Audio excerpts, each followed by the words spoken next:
Kylotheya Nebulon, top xenobiologist of the Galactic Federation, prided herself on being unflappable. She dissected the venomous Zargo of Betelgeuse, decoded the reproductive cycle of the quantum-shifting Quasarans, and even won a staring contest with the Medusa. But nothing could have prepared her for the shock of studying human males. It started as just another assignment. The Federation had recently welcomed the Terrans into the fold, and Kylotheya was tasked with assessing their biological compatibility. She expected the usual: a quick probe, a few tissue samples, and then off to the next world. But when she pulled up the initial scans, she spit out her Nebulonian nectar in disbelief. "By the 7 moons of Magrathea, this can't be right." She counted again and again. But the numbers didn't lie. Human males produced thousands of gametes per day. She cross-referenced with the database. Sure, it had to be an error. Even the mighty Thorgons only mustered a few hundred sperm at the peak of their 30-year cycle. But there it was, plain as a Plutonian's nose. Human male, estimated daily sperm count, 280 million. Kylotheya felt faint. The implications were staggering. If each of those sperm could fertilize an egg, she ran the projections and nearly fell out of her hover chair. A single human male could theoretically father thousands of offspring, every single day. She pulled up an image of a human specimen. At first glance, they seemed unremarkable bipeds, a bit gangly, with patchy fur on their heads. But knowing what lurked beneath those unassuming exteriors, Kylotheya shivered. The more she studied their files, the stranger things got. Humans didn't have a mating season. The males were always fertile, ready and raring to go. And if the cultural archives were to be believed, they went at it like Rogellian rabbits. How did they find time for literally anything else? Kylotheya's heart raced as an unbidden thought crept in. What would it be like to... No, it was ludicrous. She was a scientist, not some hormone-addled adolescent. Still, the idea of all that raw virility... Focus, Kyle. She needed to clear her head. Abandoning her research, she stalked out of the lab, nearly colliding with a passing figure. "Watch it! You could..." The words died on her lips. It was him, the human from the files. Up close, he was even more imposing. Tall and broad, with piercing blue eyes and a roguish grin. "Whoa there, green stuff! You okay? Looks like you've seen a ghost." You," Kylotheya stammered, suddenly feeling very warm. Stars, even his voice oozed confidence. She couldn't tear her gaze away from his chiseled jaw, his full lips. Lips that no doubt had... The human cocked his head, confused but still smiling. "I'm Jake, by the way. Guess you're my welcoming committee?" He stuck out a hand. Kylotheya stared at it blankly, mind reeling with the knowledge of what those hands were capable of. "I have to go," she blurted, all composure forgotten. She bolted down the corridor, leaving a very puzzled Jake in her wake. Back in her quarters, she collapsed on the bed, hearts pounding. This assignment had just gotten a whole lot more complicated. How was she supposed to do an objective assessment when she couldn't even look at a human without imagining things? Kylotheya groaned and buried her face in a pillow. Curse those virile Terrans. Curse their absurdly potent parts. This was going to be the longest research mission of her career. And maybe, just maybe, the most exciting. Over the next few days, Kylotheya threw herself into her research with a fervor that bordered on obsession. She pored over every available file on human physiology, culture, and history, determined to unravel the mystery of their prodigious fertility. But the more she learned, the more questions she had. How did human society function with such constant sexual tension? Did they have any mating rituals, or was it just a free-for-all? In Dear Cosmos, the logistics of their adult entertainment industry boggled the mind. Kylotheya knew she needed a first-hand account. For science, of course. And if that meant spending some quality time with a certain ruggedly handsome specimen, well, that was just a bonus. She found Jake in the observation lounge, staring out at the stars. He turned as she approached, flashing that knee-weakening grin. "Well, if it isn't my favorite Martian, I was starting to think you were avoiding me." "What? No, I've just been busy, with science." Smooth, Kyle. Real smooth. She cleared her throat. "Actually, I was hoping you could help me with my research." Jake's eyebrows shot up.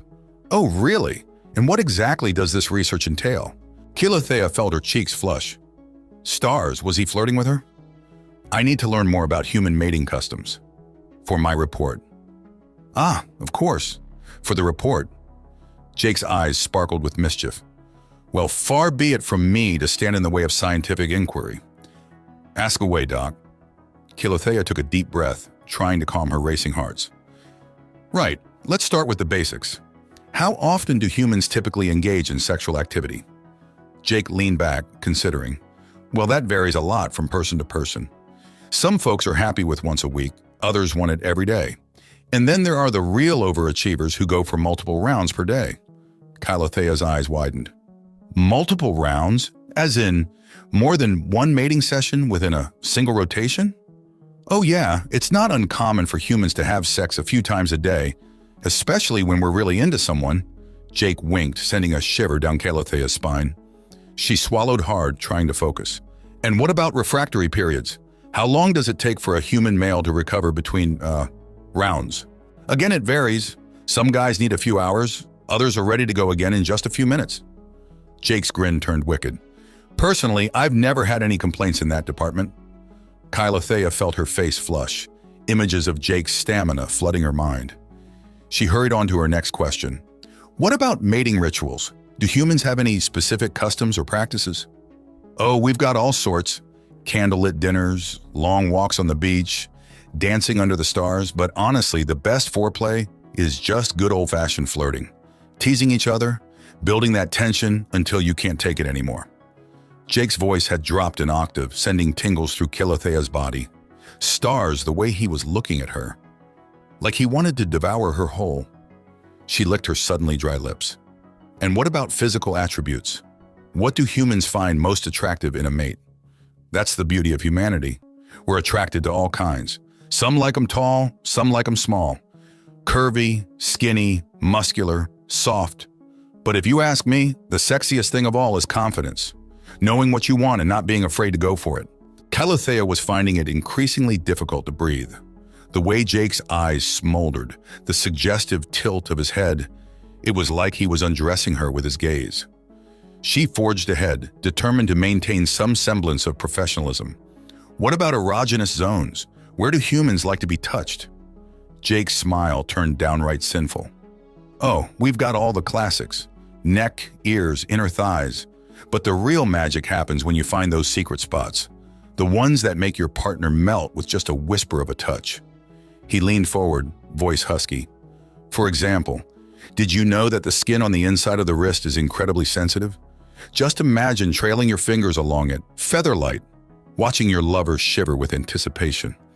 Kylotheya bit back a whimper, suddenly feeling like her uniform was far too tight. Jake's words painted vivid pictures in her mind, stoking a fire low in her belly. She scrambled for her next question, desperate to regain control. And what about fantasies? What sort of scenarios do humans find most arousing? Jake's chuckle was pure sin. Sweetheart, you're opening up a whole can of worms with that one. Human fantasies run the gamut from the sweet and romantic to the downright depraved. But I've always been partial to a bit of power play myself. The thrill of surrendering control, letting your partner take the reins and drive you wild. He leaned back, stretching languidly, and Kylotheya couldn't tear her eyes away from the play of muscles beneath his uniform. Of course, there's something to be said for the classics too. Role-playing, public displays of affection, a little light bondage. The possibilities are endless. Kylotheya's head was spinning. She tried to focus on her notes, but the words swam before her eyes. How was she supposed to concentrate when Jake kept dropping these tantalizing hints about human sexuality? Oh, and let's not forget about the fixation on certain body parts, Jake continued, oblivious to her inner turmoil. Humans have a whole lexicon devoted to describing the perfect pair of legs, the curve of a hip, the swell of a breast. He grinned, eyes twinkling. In fact, we have so many words for breasts alone, it's practically a language unto itself. Tits, boobs, knockers, hooters. The list goes on. The casual way he discussed such intimate matters, the knowing smirk playing at the corner of his mouth, the flex of his biceps under that tight uniform, it was all too much. And that's why we have so many words for breasts, Jake finished, leaning back with a satisfied grin. Kylotheya blinked, realizing she'd completely lost the thread of the conversation. I see, she managed, voice strangled. That's very illuminating. Jake studied her for a long moment, head tilted. You know, if you really want to understand human attraction, you might need a more hands-on approach. Kylotheya's heart skipped a beat. What do you mean? He leaned in close, voice low and rumbling. I mean, there are some things you can't learn from a textbook. Sometimes you gotta dive in and get a little messy. Kylotheya's breath caught. He was so close she could feel the heat radiating off him, could smell the intoxicating musk of his skin. Her mind raced with all the deliciously filthy things he could do to her with that supercharged human libido. No, bad Kylotheya. She was a professional, damn it. She couldn't let herself be seduced by a walking hormone bomb, no matter how tempting the package. She jerked back, nearly toppling out of her chair. I think that's enough for today, she squeaked, gathering her notes with shaking hands. Thank you for your cooperation. Jake looked bemused but shrugged. Anytime, Doc. You know where to find me if you need any more insights. Kylotheya fled the lounge, hearts pounding and core throbbing. Stars above, what was wrong with her? She was acting like a giddy schoolgirl, not a respected scientist. She needed to get a grip. So what if human males were walking factories of virility? So what if Jake made her want to do unspeakably wicked things to his person? She had a job to do, but as she lay in bed that night, tossing and turning, she couldn't shake the feeling that she was in way over her head. The mysteries of human sexuality seemed vast and unfathomable, and her traitorous body yearned to uncover them all.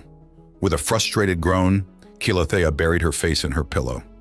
This assignment was going to be the death of her. But oh, what a way to go.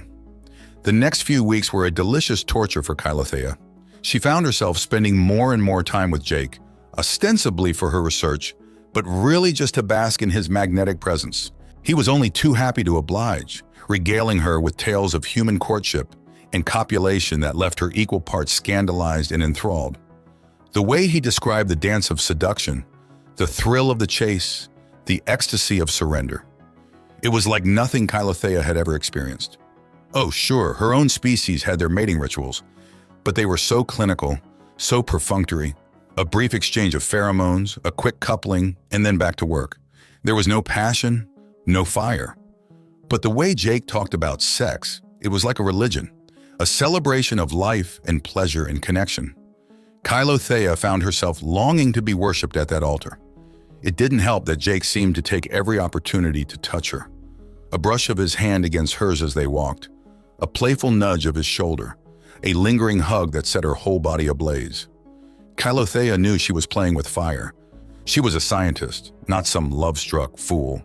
She couldn't afford to get attached to her subject, no matter how devastatingly charming he might be. But with each passing day, her resolve weakened. She found herself dreaming of Jake's strong hands on her body, his lips against her skin. She imagined him taking her to heights of pleasure she'd never even conceived of, worshiping her with that legendary human stamina. It all came to a head one night in the lab. Kylotheya was working late, trying to distract herself from her growing obsession, when Jake sauntered in with a bottle of some exotic human liquor. "Thought you could use a break," he said with a grin, pouring her a glass. "All work and no play, you know?" Kylotheya hesitated, but the temptation was too great. She took a sip and nearly gasped at the way it burned down her throat, warming her from the inside out. One drink turned into two, then three. Soon they were both pleasantly buzzed, giggling like schoolchildren as they traded stories of their wildly different upbringings. Wait, Jake said, wiping tears of laughter from his eyes. "You're telling me that on your planet, kids are expected to choose their career path at age 5? Kylotheya nodded, grinning. "Yep. I announced my intention to become a xenobiologist at my first spawning day party. My clutchmates thought I was crazy." Jake shook his head in wonder. "Man, that's wild. On Earth, kids that age are still figuring out how to tie their shoes and not eat paste." "Paste?" Kylotheya wrinkled her nose in confusion. "Never mind," Jake chuckled. "Point is, we don't expect our kids to have their whole lives mapped out before they lose their baby teeth." Kylotheya leaned forward, fascinated. "So what did you want to be when you were 5? Jake's grin turned sheepish. "Promise not to laugh?" "Cross my hearts," Kylotheya said solemnly. "I wanted to be a dinosaur." Kylotheya blinked. "A what now?" A dinosaur. They were these giant reptiles that roamed Earth millions of years ago. I was obsessed with them as a kid. Kylotheya tried valiantly to keep a straight face, but a giggle escaped despite her best efforts. I'm sorry, I'm just picturing tiny Jake stomping around roaring at people. Jake laughed, throwing up his hands in mock surrender. Hey, at least I had a dream, even if it was physically impossible. Fair enough, Kylotheya conceded, taking another sip of her drink. The liquor was making her feel warm and loose, lowering her inhibitions in a way that was both exhilarating and terrifying. So what about dating, she asked, emboldened by the buzz. When do humans start pursuing romantic partners? Jake leaned back, considering. It varies, but usually around puberty. That's when all those hormones start kicking in and we start noticing the opposite sex. Kylotheya nodded, fascinated. On her world, mating was a strictly regulated affair, arranged by the elders for maximum genetic diversity. The idea of choosing one's own partner based on something as frivolous as attraction was foreign to her. And your parents just let you? She asked incredulously. They don't have any say in the matter. Jake shrugged. I mean, they might offer advice or opinions, but ultimately, it's up to the individual. We believe in following our hearts. Hearts, Kylotheya echoed, placing a hand over her own fluttering chest. She was starting to understand the appeal of the human way, even if it seemed terribly inefficient from a biological standpoint. Jake's eyes followed the movement, darkening with an emotion Kylotheya couldn't quite name. What about your first kiss? He asked, voice dropping to a husky register. Do you remember it? Kylotheya flushed, suddenly feeling overheated. We don't really do that on my planet. Kissing, I mean. Jake looked scandalized. You're kidding. Never? She shook her head, biting her lip. It's considered unsanitary, an unnecessary exchange of bacteria. Oh, Kylotheya, Jake murmured, leaning in close. You have no idea what you've been missing. Kylotheya found herself mesmerized by the way Jake's lips moved as he spoke, the glint of his teeth, the bob of his Adam's apple. She wanted to taste him, to consume him whole. As if reading her mind, Jake leaned in close, his breath hot against her ear. You know, Kylotheya, there's one human mating ritual we haven't discussed yet. She shivered, pulse racing. Oh? And what's that? His hand found her thigh under the table, fingers tracing maddening circles. The art of foreplay, of driving your partner wild with anticipation until they're begging for release. Kylotheya let out a shaky breath, heat pooling in her core. I'm not sure that's relevant to my research, she managed, voice trembling. Jake chuckled, low and dark. Oh, but it is. How can you truly understand human sexuality without experiencing it firsthand? He leaned in closer, lips a hair's breadth from hers. Let me show you, Kylotheya. Let me worship you the way you deserve. Kylotheya's last shred of resistance crumbled. With a moan of surrender, she closed the distance between them, claiming his mouth in a searing kiss. Jake responded with a growl of triumph, hauling her into his lap as he deepened the kiss. His tongue plundered her mouth, tasting of whiskey and desire, as his hands roamed her body with breathtaking skill. He found the hidden zipper of her uniform, tugging it down with agonizing slowness as he nibbled a path along her jawline. You have no idea how long I've wanted this. He rasped against her skin. Wanted you. Kylotheya could only whimper in response, arching into his touch like a woman possessed. Every nerve ending was on fire, every cell screaming for more. Jake took his time undressing her, worshipping each new inch of skin with lips and teeth and tongue. He seemed determined to map every curve and hollow, to find every secret spot that made her gasp and writhe. By the time he finally laid her bare on the lab table, Kylotheya was a quivering mess of need. She'd never been so desperate, so wanton. She wanted him inside her, around her, consuming her utterly. Please, she begged, hardly recognizing her own voice. I need you, Jake. Need you so much. He smiled down at her, eyes dark with lust and something deeper, more profound. I've got you, baby. Gonna make you feel so good. And then he was everywhere, his body blanketing hers as he claimed her with deep, powerful strokes. Kylotheya cried out in ecstasy, nails raking down his back as she urged him deeper, harder, faster. Jake set a relentless pace, pounding into her with a force that shook the table. The lab filled with the sounds of their coupling, the slap of flesh on flesh, the creak of metal, the ragged panting and guttural moans. Kylotheya had never known pleasure like this. It was raw and primal and all-consuming, a tidal wave of sensation that threatened to sweep her away entirely. She could feel her climax building, coiling tighter and tighter in her core until she thought she might shatter from the pressure. And then Jake changed his angle, hitting a spot deep inside her that made stars explode behind her eyes. "That's it, baby," he growled, grinding against her. "Come for me. Let me feel you." With a wordless cry of rapture, Kylotheya flew apart in his arms. Her body convulsed around him, milking his own release as he emptied himself inside her with a shout of triumph. They collapsed together in a sweaty, sated tangle, hearts racing in sync as they struggled to catch their breath. For a long moment, there was only the hum of the machines and the sound of their panting. Finally, Jake lifted his head, a wicked grin playing about his lips. "So, Doc, still think you can remain objective?" Kylotheya laughed, feeling lighter than she had in years. "Shut up and kiss me, you smug bastard!"